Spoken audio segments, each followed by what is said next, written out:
লেখক অনির্বাণ মজুমদারের চারুলতা। পানপাতার মতো মুখটা, সাথে টোল পড়া ক্লোজ আপ হাসি। হ্যাঁ, ক্লোজ আপ হাসি, কারণ মুক্তোর মতো সাদা ঝকঝকে সারসার দেওয়া দাঁতগুলি ঝিলিক মারছিল ওই লাল দোপাটির ফাঁক থেকে। জিষ্ণুর দিদি চারুকে অপলকে দেখছিলাম। ঈশ্বর কিভাবে এত ঐশ্বর্য কাউকে দিতে পারে তা ভেবে অবাক লাগছিল সে সময়। শাড়ির আঁচলটা দামাল হাওয়ায় সরে গিয়ে মনটাকে চরিত্রহীন করে তুলেছিল। অস্বস্তি হচ্ছিল ভীষণ, অথচ চারুদির কোনো হেলদোল ছিল না। বালিকার মতো একবার এই ডাল ঝাঁকায় তো পরক্ষণেই অন্যটাকে নিয়ে পড়ে। মাটিটা তখন পুরো সাদা হয়ে গেছিল শিউলি ফুলে। ফুল কুড়ানোর ধুমে পারিপার্শ্বিক জগৎকে যেন ও ভুলেই গেছিল। ফুল কুড়াতে গিয়ে বেশ কয়েকবার আমার জাং স্পর্শ করলো ওর নিতম্ব। আমি অবশ হয়ে দাঁড়িয়ে পড়েছিলাম, দুপায়ে একদম জোর পাচ্ছিলাম না সে সময়। গাছ কোমর করে শাড়িটা আষ্টে পৃষ্ঠে জড়িয়েছিল ওর অঙ্গে, যার ফলে কোমর সমেত নিতম্বটি খুবই অস্বস্তিদায়ক হয়ে প্রকট হয়ে পড়েছিল আমার সামনে। চোখটা বারে বারে আমার সাথে বিশ্বাস ভঙ্গ করে ওর নিতম্ব ছুঁয়ে জাং বেয়ে নামছিল। আমি তখন বুঝতে পারছিলাম না আমি স্বর্গে আছি নাকি নরকে। মন বলল, এটা যদি নরক হয় তাহলে আজীবন স্বর্গবাসের চেয়ে এই মুহূর্তে নরকবাসী শ্রেয়। চারুদির ডাকে আমি সম্বিত ফিরে পেলাম। এই রাজা, হা করে ঠুটো জগন্নাথের মতো দাঁড়িয়ে আছিস কেন? তাড়াতাড়ি হাত লাগা, দত্ত কাকুর ঘুম ভাঙার আগে মানে মানে কেটে পড়তে হবে। হ্যাঁ, এই যে পায়ে চ্যাপটানো ফুলগুলো আবার তুলিস না। না, আজ অনেক ফুল হয়েছে গাছে, বল। হ্যাঁ। কি খালি তোর হ্যাঁ আর না? আর কোনো কথা আসছে না নাকি? চারুদি, তুমি কবে বাড়ি ফিরবে? এই তো কাল এলাম, এখন থেকেই আমায় বাড়ি পাঠানোর চক্রান্ত করছিস? না গো, বলো না। কালী পুজোর পর। আবার কবে আসবে চারুদি? দেখি, আবার সামনের বছর। তোর 10-এর পরীক্ষা কবে? এই তো ফেব্রুয়ারিতে। চারুদির পুরো নাম চারুলতা মুখার্জি, জিষ্ণুর মাসতুতো দিদি। বয়স মেরে কেটে খুব জোর 18-19 হবে। আমার থেকে বছর 2-3 বড়। মাধ্যমিক পাশ করার পর আর বেশি দূর পড়াশোনা এগোয়নি চারুদির। নাকি মেয়েরা বেশি পড়া শিখে গেলে বর জোটে না, পাড়াগাঁয়ের নিজস্ব প্রবাদ। চারুদিরা থাকতো কৃষ্ণনগরের নাকাশিপাড়ার বেথুয়া ডহরিতে। চারুদির বাবা চারুদির স্কুলের পাড় চুকিয়ে চারুদিকে বাড়ির কাজে লাগিয়েছিল। চারুদির মা মারা গেছে বছর 5 হলো। পুজোর সময় মাসখানেক জিষ্ণুদের বাড়ি চলে আসে চারুদিকে নিয়ে চারুদির বাবা। উঞ্ছবৃত্তি করা লোক চারুদির বাবা। 1 মাস বেশ নিখরচায় চলে যায় ওদের এই সময়টা। জিষ্ণুর কাছে এসব শুনেছি আমি। চারুদি আগে হয়তো এসেছে জিষ্ণুদের বাড়ি, কিন্তু এভাবে নজরে পড়েনি কখনো। হয়তো বালিকা থেকে কিশোরী হয়ে ওঠেনি, কিংবা আমার নজরটাই হয়তো হঠাৎ করে বদলে গেছে। নাকের নিচে এবং 2 গালে এখন নরম নরম লোমের বেড়ে ওঠার হাতছানি। সত্যি, কাল থেকে আমার পৃথিবীটা কেমন যেন অসময়ে বদলে গেছে। অকাল বসন্তের আগমনী শুনছিলাম।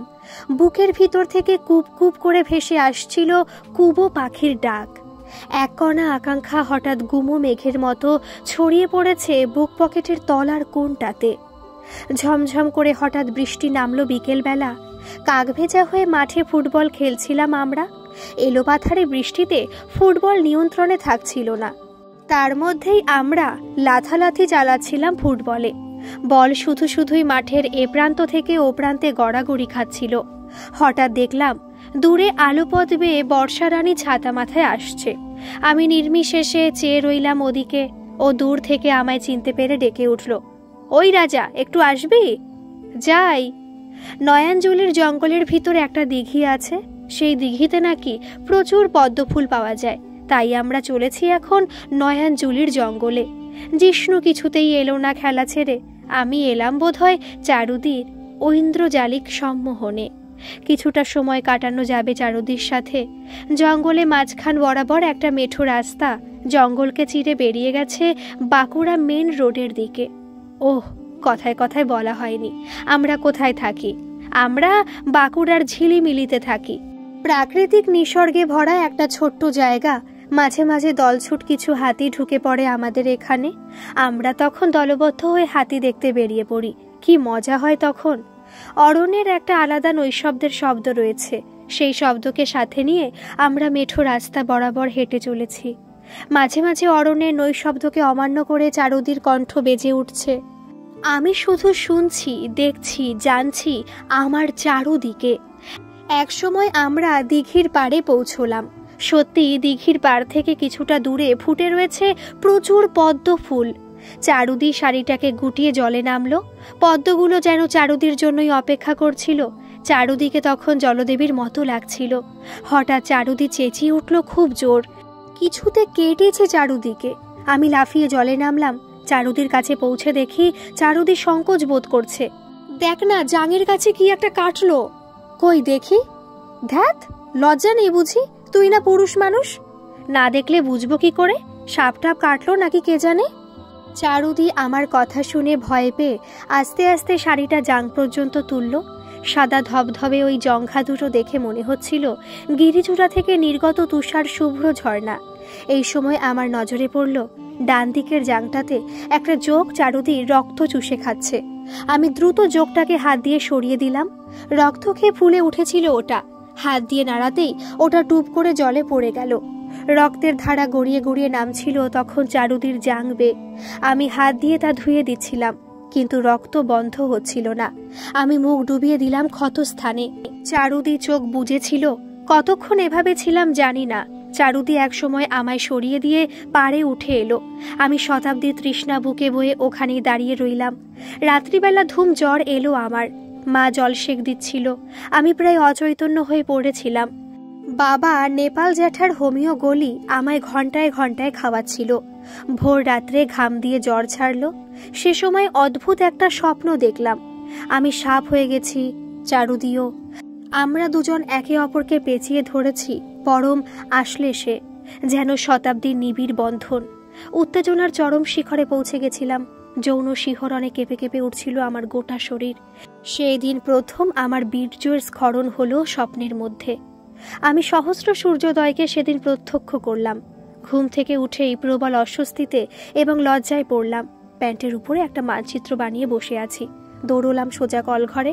মা পিছন থেকে চিৎকার করে উঠেছিল, কিন্তু দাঁড়াতে গেলে মা যদি দেখে ফেলে তাই দাঁড়ায়নি। ঘষে ঘষে সাবান দিয়ে পাপের চিহ্নকে গায়েব করতে ব্যস্ত হয়ে পড়লাম। তারপর স্নান সেরে একেবারে বেরিয়ে এলাম।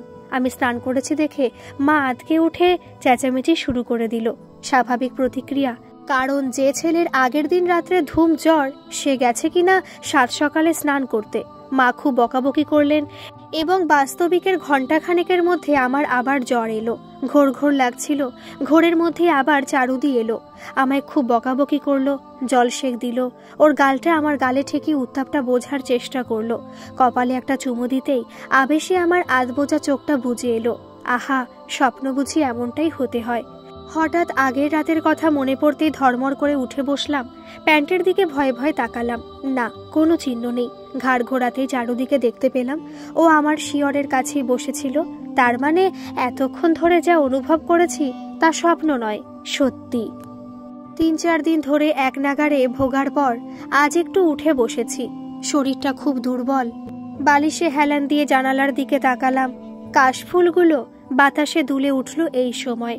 আজ দশমী। গোটা পুজোটাই মাটি হয়ে গেল আমার। হঠাৎ দেখলাম বাবা আমার ঘরে ঢুকলো। বাবা আজ তার মানে দোকানে যায়নি। মনে পড়ল বাবা দশমীতে দোকান বন্ধ রাখে বিজয়ার জন্য। কেমন বোধ করছো এখন? ভালোই। রাজা, এখন তুমি বড় হয়েছ, বুঝতে শিখেছ। একটা জিনিস সবসময় মনে রাখবে, ঈশ্বর আমাদের 150 বছরের পরমায়ু দিয়ে পাঠান, কিন্তু আমরা সেটাকে ভুলভাবে খরচ করে কমিয়ে ফেলি। সেটা কিভাবে বাবা? ভেজাল খাবার, অসংলগ্ন জীবনযাপন আমাদের পরমায়ু কমিয়ে দেয়।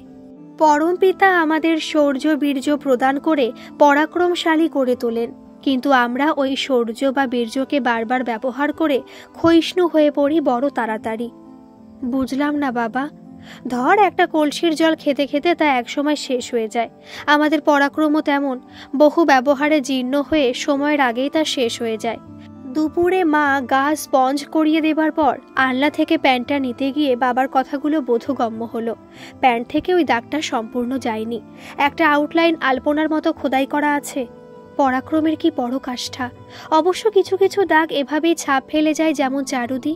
যাই হোক, বাবার সাথে 2 মাস চোখ তুলে আর কথা বলতে পারিনি। চারুদিদের কালী পুজোর পর যাবার কথা ছিল, কিন্তু হঠাৎ করেই ওরা চলে গেল।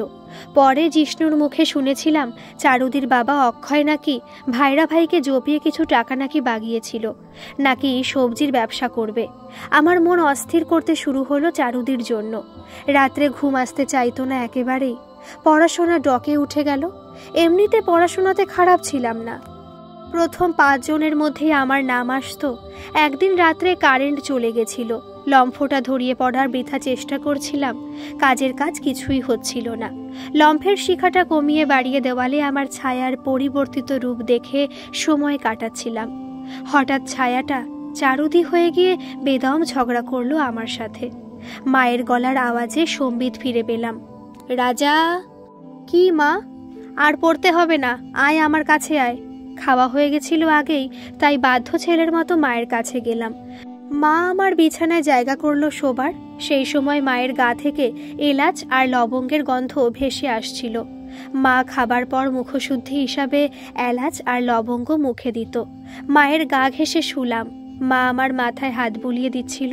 হাতটা কি ঠান্ডা ছিল মায়ের, আরাম লাগছিল ভীষণ। একটা পা মায়ের গায়ের উপর উঠিয়ে দিলাম। রাজা, যা চাইছিস জীবনে সব পাবি, কিন্তু লেখাপড়াটা ভালো করে কর। ওটাতে ফাঁক থেকে গেলে সেই ফাঁক আর বুঝবে না রে। আমি ছোটবেলা থেকে লেখাপড়াটাকে খুব ভালোবাসতাম। ক্লাস 8 পর্যন্ত বরাবর প্রথম হয়েছি। কিন্তু কি মা? বিয়ে হয়ে গেল তাড়াতাড়ি। শ্বশুরমশাই অবশ্য বলেছিলেন এখানে পড়াশোনা চালিয়ে যেতে, কিন্তু তোর ঠাকুমার কোমর ভাঙা, তার উপর সংসারের দায়িত্ব তো আর দেওয়া যায় না। তাই সেই 15 বছর বয়সেই তুলে নিলাম সংসারের জোয়াল। পড়াশোনাটা আর হলো না। তাই আমি চাই তুই খুব পড়, মানুষের মতো মানুষ হ বাবা। হ্যাঁ, আমি পড়ব মা। আজকাল একটা ভয় মনটাকে কুড়ে কুড়ে খায় বাবা। কি ভয় মা? এদের বাড়ির সবাই ক্ষণ জন্মা। তোর দাদু 50 হতে না হতেই চলে গেলেন। তোর ঠাকুমাও তোর দাদুর মৃত্যুর বছর 2 ঘুরতে না ঘুরতেই চলে গেলেন অমৃতধামে। তোর জেঠুও শুনেছি খুব অল্প বয়সে জলে ডুবে মারা যায়। তখন তো আমার বিয়েই হয়নি। তাতে কি মা, তোমাদের কিছু হবে না। দেখো, আমি ভালো করে পড়ব। তাই পড় বাবা, খুব তাড়াতাড়ি বাবার পাশে তোকে দাঁড়াতে হবে। টিকলিকে তো তোকেই দেখতে হবে। হ্যাঁ মা, দেখো বোনকে আমি দেখব। জীবনের উদ্দেশ্য থেকে হারিয়ে গেছিলাম। মা আমায় পথ দেখালো। সত্যি তো, পড়াশোনাটা ঠিক মতো না করলে চারুদি বা আমার হবে কি করে? আর তাছাড়া টিকলির ভার আমার উপর দিয়েছে মা, ওকেও মানুষ করতে হবে। আদা জল খেয়ে লাগলাম, নিজে পড়ছি, বোনকে পড়াচ্ছি। আমার মিষ্টি বোন দাদা অন্ত প্রাণ ছিল, যা আগে কখনো খেয়াল করিনি। খুব মন লাগিয়ে পড়া বুঝতো টিকলি। ও ক্লাস 8-এর সিলেবাস হাবিয়ালির আগে শেষ করে ফেলেছিল। আমি তখন মাধ্যমিকে 2টো সাবজেক্টের লেটার সহ পাশ করে 11-এ উঠেছি। আমাদের গ্রাম থেকে সেবার একজন স্টার পেয়েছিল, ভুবন জ্যাঠার মেয়ে ঝিমলি। ঝিমলি খুব রেশারেশি করতো আমার সাথে। আমার থেকে ওকে বেশি পেতেই হবে। আমার রেশারেশিটা ঠিক পছন্দ ছিল না। যাই হোক, মাধ্যমিকে ও আমার চেয়ে বেশি নাম্বার পেল। এর মধ্যে চারুদি আসেনি একবারও। মনটা আনচান করতো চারুদির জন্য। এখনকার মতো মোবাইল বা টেলিফোনের সুবিধা সে সময় ছিল না। 2-1টা বাড়িতে হয়তো টেলিফোন ছিল, কিন্তু তার সংখ্যা হিসেবে ছিল অতি নগণ্য। সময়টা ছিল 80-র দশক। চিঠি ছিল তাই একমাত্র ভরসা, কিন্তু তাও দেওয়া সম্ভব নয় চারুদিকে। ওর বাবা কি ভাববে, বা চারুদি হয়তো ভুল বুঝবে আমাকে। মনস্থির করে নিয়েছি আমি ততদিনে বিয়ে আমি চারুদিকেই করব। সংকল্পটা ছিল যজ্ঞের কাঠের, তাই শ্মশানের কাঠের মতো পুড়ে যাবার আশঙ্কা ছিল না। যদিও চারুদি বোধ হয় এর বিন্দু বিসর্গ পর্যন্ত জানত না। 1 মাঘ মাসে প্রতীক্ষার অবসান হলো। চারুদি এলো। আমার মন বিনায় 7 রাগে রাগিনী বাজতে শুরু করলো। কিন্তু চারুদিকে দেখে মনে হলো এ যেন আমার চারুদি নয়। কিছু জিজ্ঞাসা করলে যেন দূর থেকে উত্তর ভেসে আসতো। খুব অন্যমনস্ক থাকতো সব সময়, কি যেন ভাবতো, আর মাঝে মাঝে ফ্যাল ফ্যাল করে চাইতো এদিক সেদিক। চোখের কোটরে কালি পড়ে গেছিল চারুদির, চেহারাটাও খুব ভেঙে গেছিল। আমি গেলে আমায় যেন চিনতেই পারতো না। আমি ভিতরে ভিতরে অস্বস্তিতে পড়েছিলাম। কি হলো ওর? কেন এমন করছে? এর মধ্যে চারুদিকে নিয়ে চারুদির মাসি কলকাতায় গেল ট্রিটমেন্টের জন্য। নাকি চারুদির শরীর খারাপ, রক্ত হচ্ছে না শরীরে। সে তো চারুদিকে দেখেই বোঝা যাচ্ছিল চারুদির শরীর খারাপ। আমি ঈশ্বরকে স্মরণ করলাম, হে ঈশ্বর, চারুদি যেন আগের মতো সুস্থ হয়ে ওঠে।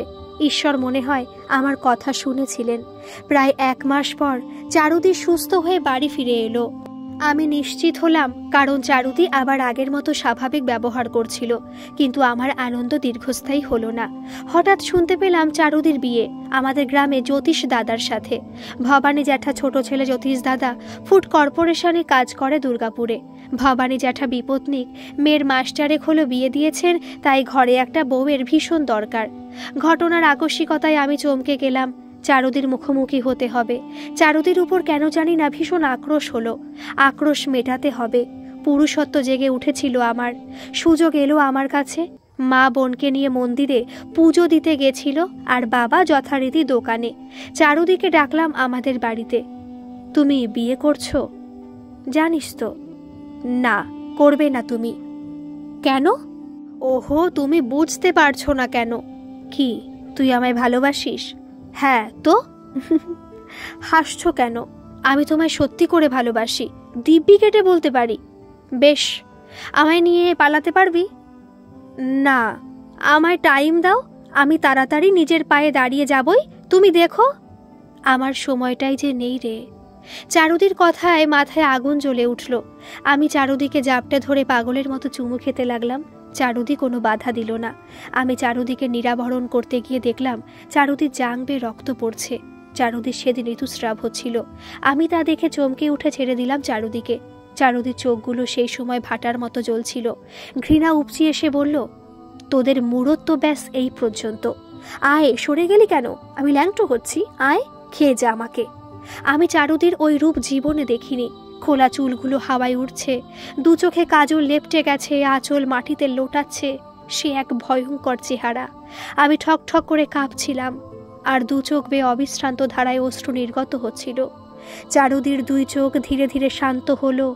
ও আমার মুখটাকে নিজের বুকে চেপে ধরল, আর শুধু একটা কথাই বলল, শান্তির জন্য সওদা করলাম রে রাজা।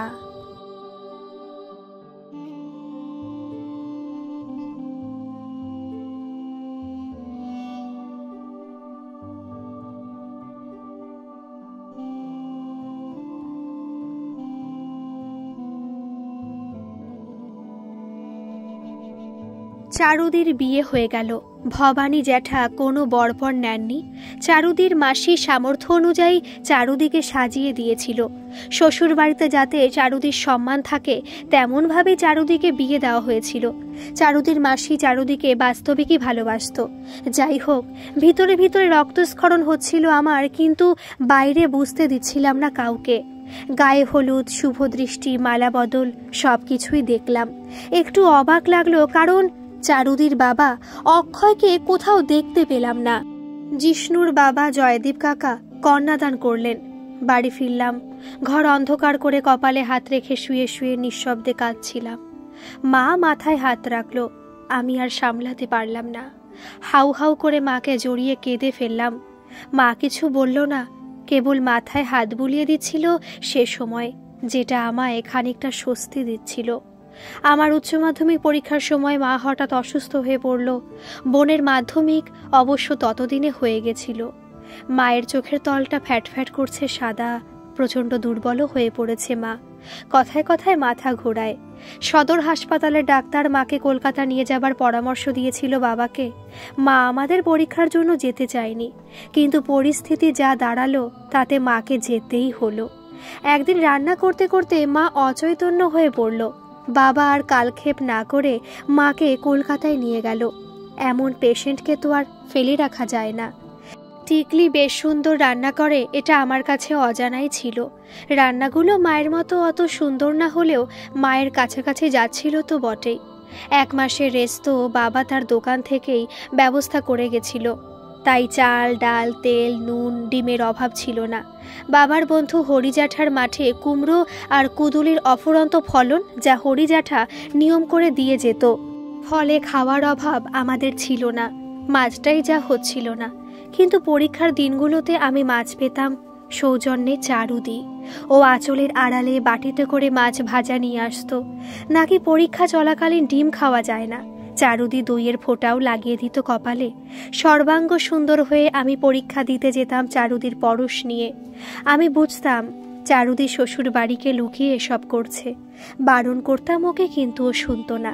বলতো, তোকে এসব নিয়ে ভাবতে হবে না, তুই কেবল ভালো করে পরীক্ষাগুলো দে, তোকে যে অনেক বড় হতে হবে। পরীক্ষা ভালোই হলো, প্রশ্ন সব জানার মধ্যেই এসেছিল। বাবা মাকে নিয়ে ফিরে এলো। বাবার মুখটা কেমন যেন ঠেকলো। সেই মুহূর্তে বাবাকে দেখে মনে হচ্ছিল পৃথিবীটা বুঝি ধ্বংস হয়ে যাবে কাল। মা অবশ্য স্বাভাবিক ছিল। মায়ের মুখে স্নিগ্ধ হাসি, যেটা আমার ভালো লাগতো, তা ফের দেখতে পাচ্ছিলাম। মায়ের আভাবের জন্য বাবার পৃথিবী যে খুব শিগগির ধ্বংস হবে তা বুঝতে আমার কিছুদিন সময় লেগে গেল। মায়ের ব্লাড ক্যান্সার হয়েছে, তার ওষুধ আর পথ্যের খরচ আমাদের মতো নিম্ন মধ্যবিত্ত পরিবারে জোটানো প্রায় অসম্ভব। ঘর বাড়ি বেচে দোকান বেচেও রোগী যে সুস্থ হবে তার কোনো নিশ্চয়তা নেই। মা আমার অবুঝ বাবাকে কোনো ক্রমে বুঝিয়ে ফিরিয়ে নিয়ে এসেছে আমাদের জন্য। আমাদের মানুষ করতে গেলে, বোনের বিয়ে দিতে গেলে পয়সা লাগবে। অসুখের পেছনে অনর্থক পয়সা খরচ করলে আমাদের পড়াশোনাটাই আর করানো যাবে না। এসব মা বাবাকে বুঝিয়েছিল। মা সব সময় চাইতো আমরা যেন খুব পড়াশোনা করি। মা তারপরে আর মাস দুয়েক বেঁচে ছিল। আমাদের রেজাল্ট ততদিনে বেরিয়ে গেছিল। আমি আর বোন দুজনেই ভালোভাবে পাশ করেছিলাম। দুজনে ফার্স্ট ডিভিশন এবং লেটার ছিল দুটো সাবজেক্টে। মা যেদিন মারা গেল সেদিন চারুদি ফুল আর চন্দন দিয়ে খুব সুন্দর করে সাজিয়ে দিয়েছিল মাকে। মাকে অপূর্ব লাগছিল সেদিন। লাল পাড় সাদা শাড়ি, কপালে আর সিঁথিতে জলজল করছে সিঁদুর, যেন দেবী প্রতিমা। বোন মায়ের বুকে আছড়ে পড়ে কেঁদে চলেছে। বাবা নিস্তব্ধ হয়ে উঠোনে বসে আছে। আমি তখন কাঁদতে পারছি না। বুকের ভিতরটা শূন্যতায় ছেয়ে গেছে, কিন্তু দু চোখে কোথাও জল নেই। একটু যদি কাঁদতে পারতাম তো বেশ হতো, কিন্তু কান্না কই? কান্না তখন আমাকে ভুলে গেছে কষ্ট দেবার জন্য। হঠাৎ একটা বাজ পড়ার আওয়াজ পেলাম। বাবা চেয়ার শুদ্ধ পড়ে গেছে। কাছে গিয়ে বুঝলাম বাবা ও মায়ের পিছু পিছু অমৃতধামে চলে গেল। দুইজনকে পুড়িয়ে ধরা চুরো পড়ে বাড়ির অশ্বত্থ তলার পাশে একটা গুলমোহরের ঝোপের কাছে এসে বসেছি। এই গাছটা মা লাগিয়েছিল, তাই মায়ের স্নেহের পরশ পাবার লোভে এখানে এসেছি। খুব কষ্ট হচ্ছিল সেই সময়ে। ঠক ঠক করে কাঁপছি আমি। সেই সময় চারুদি এলো। আমার মাথাটাকে শক্ত করে নিজের বুকের মধ্যে চেপে ধরল। চারুদির মুখ থেকে এলাচ আর লবঙ্গের গন্ধ পেলাম ঠিক মায়ের মতো। আমি আষ্টে পিষ্টে জড়িয়ে ধরলাম আমার চারুদিকে। আমি ধীরে ধীরে ধাতস্থ হলাম, কিন্তু একজনের চোখে সেদিন আমরা ধরা পড়ে গেলাম। ভবানী জ্যাঠা, চারুদির শ্বশুর মশাই। আমাদের অন্তরঙ্গ অবস্থায় উনি দেখে ফেললেন। চারুদি বিহ্বল হয়ে আমায় ছেড়ে দ্রুত নিজের বাড়ির রাস্তার দিকে ছুট লাগালো। ভবানী জ্যাঠা ক্রুদ্ধ দৃষ্টিতে আমার দিকে চেয়ে রইলেন। বিরাট বড় দুশ্চিন্তার পাহাড় এবার আমার মাথার উপর এসে পড়ল। দোকানের হিসেব দেখতে গিয়ে দেখি মায়ের অসুস্থতার জন্য বাবা মহাজনের ধার মিটিয়ে যেতে পারেনি। মাথার উপর দেনার খাড়া নেমে এসেছে। এদিকে ব্যাংকে কেবল 10,000 টাকা পড়ে আছে। এর মধ্যে আমার বা বোনের পড়াশোনাই বা কেমন করে চলবে, বা গ্রাসাচ্ছাদনের ব্যবস্থাই বা কি করে হবে। আমি ভীষণভাবে মুষড়ে পড়েছিলাম। হঠাৎ ঝিমলি এলো আমাদের বাড়ি। আমি অবাকই হলাম। ও নাকি কলকাতার কলেজে ভর্তি হয়েছে। রাজা, বল, কলেজে ভর্তি হলি? না। কেন? আমার মনে হয় আর পড়া হবে না রে। অমন কথা বলছিস কেন তুই? দেখবি একটা না একটা ব্যবস্থা হয়ে যাবে। দেখি। রাজা, যদি বাবা তোকে টাকা দেয়? কেন নেব আমি কারোর অনুগ্রহের টাকা? অনুগ্রহ কেন হতে যাবে? তোর দরকারে তুই নিবি, আবার শোধ করে দিবি। যদি না পারি? না রে ঝিমলি, আমি অমনভাবে কারো কাছ থেকে টাকা নেব না। বেশ, তবে এটা রাখ। কি এটা? আমার বৃত্তি পরীক্ষার টাকা। এতে তোর কলকাতার কলেজে অ্যাডমিশনের টাকা হয়ে যাবে। তোর টাকা আমি নেব কেন? আর কলকাতার কলেজেই বা কেন? ওখানে সুযোগ অনেক বেশি। আমি এখন এসব নিয়ে ভাবছি না। আমি এক প্রকার ঝিমলিকে বারণ করে দিলাম। ও কিছুক্ষণ দাঁড়িয়ে রইল, তারপর ধীরে ধীরে আমাদের বাড়ি ছেড়ে চলে গেল। আমি একটু অবাকই হলাম ঝিমলির এহেন আচরণে। মেয়েদের চরিত্র বোঝা খুব মুশকিল। চারদিকে কি আর বুঝতে পারলাম? যাই হোক, এরপরেও ঝিমলির বাবা ভুবন জ্যাঠা এসেছিলেন আমাদের বাড়ি। ইনিয়ে বিনিয়ে উনিও মেয়ের মতো টাকার প্রস্তাব দিলেন, কিন্তু আমি নাকচ করে দিলাম। এর মধ্যে হঠাৎ চারুদি আমাদের বাড়ি এলো। ওই ঘটনার পর এই প্রথম আমাদের বাড়ি এলো চারুদি। চারুদিকে খুব গম্ভীর আর ভারী কি লাগছিল সেই সময়। রাজা, আজ একটা কথা বলবো, যেটা তোকে শুনতেই হবে। কি কথা? এগুলো রাখ। এগুলো তো তোমার গয়না, এ নিয়ে আমি কি করব? এগুলো আর আমার কোনো কাজে লাগবে না তাই। না না, এটা সম্ভব নয়। খুব সম্ভব, আমি বলছি সম্ভব। আমার মরা মাথার দিব্যি রইল। চারুদি, তোকে অনেক বড় হতে হবে রাজা। আর হ্যাঁ, তুই বোনকে নিয়ে কলকাতায় যাবি। মাসি থাকার ব্যবস্থা করে দেবে। কলকাতায় মেশোর একটা বাড়ি আছে, বাড়িটাতে ভাড়া চলে। ওর একটা ঘর আমি মাসিকে বলেছি তোদের জন্য ব্যবস্থা করে দিতে। চারুদি কিছুতেই আমার কথা শুনল না। নিজের বিয়ের গয়নাগুলো জোর করে আমায় দিয়ে দিল। আমি ওর শ্বশুরবাড়ি কথা তুলেছিলাম যে ভবানী জ্যাঠা জানতে পারলে তুলকালাম বাঁধাবে। চারুদি তা শুনে একরাশ অবজ্ঞা দেখিয়ে চলে গেল। চারুদিকে আবার সেদিনের মতো অন্যরকম লাগছিল। দূর থেকে যেন কথা ভেসে আসছিল চারুদির। আমি আর ঘাটালাম না তাই চারুদিকে। তবে যাবার আগে খুব গভীরভাবে আমার ঠোঁটে চুমু বসিয়ে গেছিল চারুদি। দোকানটাকে বিক্রি করে মহাজনদের পাওনা গন্ডা মিটিয়ে দিলাম। বাড়ি তালা মেরে বোনকে নিয়ে চলে এলাম উত্তর কলকাতার শ্যামবাজারে। এ এক অদ্ভুত কোলাহল মুখর ব্যস্ত শহর। মানুষের মাথা যেখানে মানুষে খায়। প্রথম প্রথম গ্রামের জন্য খুব মন কেমন করত, বিশেষ করে চারুদির জন্য। যাই হোক, কলেজে ভর্তি হলাম এবং বোনকেও একটা মহিলা কলেজে ভর্তি করে দিলাম। আমাদের রেজাল্টের জন্য অ্যাডমিশন পেতে কোনো অসুবিধা হয়নি। চারুদির মেশো অর্থাৎ জিষ্ণুর বাবার দৌলতে দুটো টিউশনই পেয়ে গেছিলাম। আর জিষ্ণুকেও পেয়ে গেছিলাম আমাদের সাথে। ওকেও ওর অভিভাবকরা কলকাতায় পাঠিয়ে দিয়েছিল পড়াশোনার জন্য। জিষ্ণু গড়পড়তা বাঙালি ছেলেদের তুলনায় বেশ লম্বা। পড়াশোনা যতটা ওকে আকৃষ্ট করত, তার চাইতে ফুটবল ওকে মাঠে টানত বেশি। ওর কলকাতায় আসার উদ্দেশ্যই হলো ফুটবলের মক্কার দেশে এসে ফুটবল শিখবে। বাবার পরিচিতিকে কাজে লাগিয়ে ঐক্য সম্মিলনীর মাঠে প্র্যাকটিস করার সুযোগ পেয়েছিল।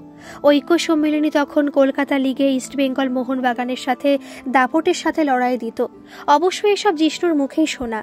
দুজনে থাকা খাওয়া আর পড়াশোনা চালাতে গিয়ে হিমশিম খেয়ে যাচ্ছিলাম। চারুদির গয়না বেচা টাকা ধীরে ধীরে শেষ হয়ে আসছিল।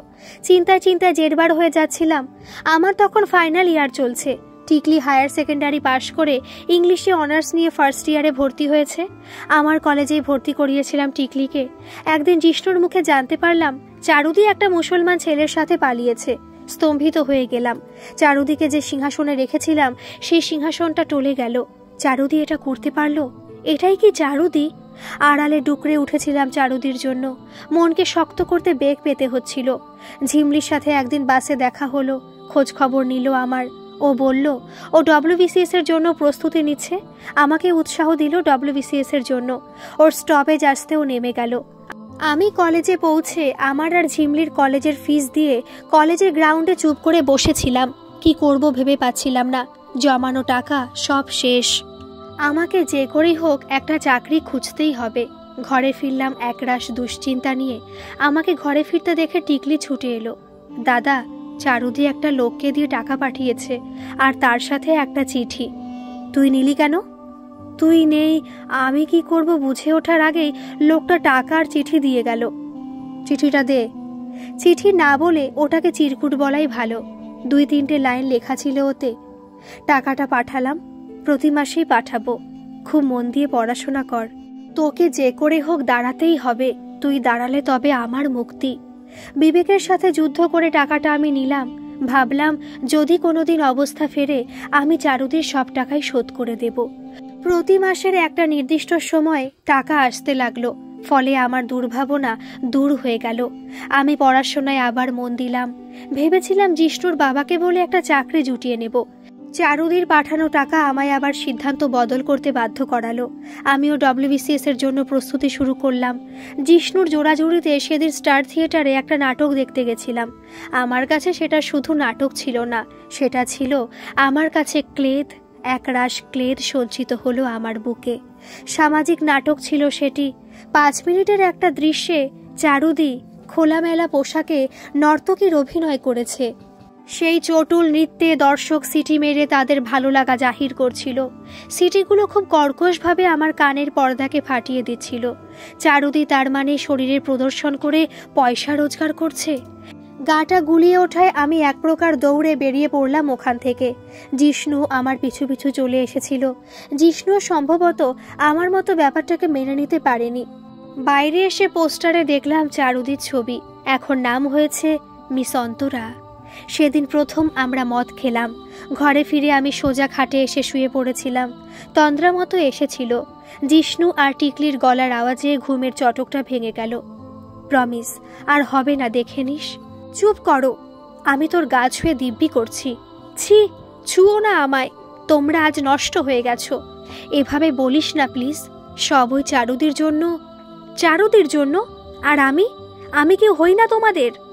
একজনের বোন, আর একজনকে আমার মন প্রাণ সব সমর্পণ করে বসে আছি। তার কি হবে?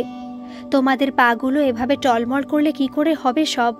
আমায় তখন রোজগারের জন্য সেই চারুদির কাছে যেতে হবে? না। আমি খুব দ্রুত নিজেকে সামলে নিলাম।